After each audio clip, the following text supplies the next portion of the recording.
എൻ്റെ husband taste ഇല്ല എന്ന് പറഞ്ഞാൽ ഹെൽത്തി സാൻഡ്വിച്ച് എങ്ങനെ ഉണ്ടാക്കണേ നമുക്ക് നോക്കാം. അതിനായിട്ട് ഞാൻ വീറ്റ് ബ്രെഡാണ് എടുത്തിട്ടുള്ളത്. ബ്രെഡ് എടുക്കാം, അതിൻ്റെ സൈഡ് പോർഷൻ കട്ട് ചെയ്ത് മാറ്റുക. ദെൻ ഒരു അവക്കാഡോയിൽ കുറച്ച് ഉപ്പും കുരുമുളകിട്ട് നന്നായി ബ്ലെൻഡ് ചെയ്തെടുക്കുക. ദെൻ കുറച്ച് വെജിറ്റബിൾസ് അത് നന്നായിട്ട് ചോപ്പ് ചെയ്യുക. എന്നിട്ട് ഈ ചോപ്പ് ചെയ്ത വെജിറ്റബിൾസും അവക്കാഡോ ബ്ലെൻഡ് ചെയ്തും കൂടി നന്നായി മിക്സ് ചെയ്യുക. മിക്സ് ചെയ്യുമ്പോൾ കുറച്ച് വിനാഗിരിയും ചേർത്ത് കൊടുക്കുക.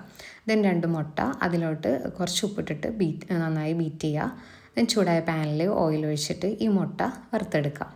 മുട്ടയുടെ 2 സൈഡും മുരിച്ചെടുത്തതിന് ശേഷം നമുക്ക് ആ ബ്രെഡിൽ ടൊമാറ്റോ കെച്ചപ്പ് തേക്കാം. എല്ലാ സൈഡിലും ആവണ രീതിയിൽ നന്നായിട്ട് ചെയ്ത് കൊടുക്കുക. ദെൻ അടുത്ത ബ്രെഡിൽ അവക്കാഡോൻ്റെ മിക്സ് വെക്കുക. അതിന് മുകളിലായിട്ട് ആ മുട്ടയുടെ ഒരു പീസ് വെക്കുക. എന്നിട്ടത് നന്നായിട്ട് അമർത്തുക. ദെൻ ഒരു പാനിൽ കുറച്ച് ബട്ടർ സ്പ്രെഡ് ചെയ്തിട്ട് ഈ സാൻഡ്വിച്ച് 2 സൈഡ് നന്നായിട്ട് ടോസ്റ്റ് ചെയ്തെടുക്കുക. കണ്ടോ, നമ്മൾ ഹെൽത്തി സാൻഡ്വിച്ച് ഇവിടെ റെഡിയായി.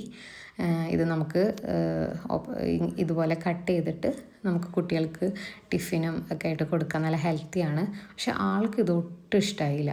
കാരണം ആൾ ഈ മയണൈസും കാര്യങ്ങളൊക്കെ ഇട്ട് കഴിക്കുന്ന ഒരു കൂട്ടത്തിലാണ്. അപ്പോൾ ഈ ജങ്ക് ഫുഡൊക്കെ വളരെ ഇഷ്ടമാണ്. അപ്പോൾ അതുകൊണ്ട് തന്നെ ആൾക്ക് ഇത് ഹെൽത്തി ആയതുകൊണ്ട് ആൾക്ക് ഒട്ടും ഇഷ്ടമായില്ല. പക്ഷേ ഇത് നല്ല ടേസ്റ്റ് ഉണ്ട്. പക്ഷെ ആൾക്ക് എന്തോ അത് ഇഷ്ടമായില്ല.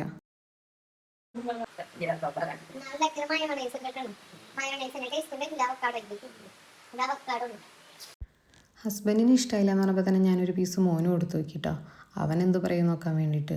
പക്ഷെ അവൻ കഴിച്ച് സൂപ്പറാന്ന് പറഞ്ഞപ്പോൾ തന്നെ ഞാൻ ഞെട്ടിപ്പോയി. ഞാൻ അവനോട് ചോദിച്ചു, നീ വെറുതെ പറയണോ? അപ്പോൾ ഇല്ലമ്മേ സൂപ്പറാന്ന് പറഞ്ഞു. കാരണം അവൻ ഈ അവക്കാഡോ വെജിറ്റബിൾസ് ഒന്നും ഇഷ്ടമില്ലാത്തതാണ്. പക്ഷെ അവൻ കഴിച്ചു. അപ്പോൾ നിങ്ങളിതൊന്ന് ട്രൈ ചെയ്ത് നോക്കണേ.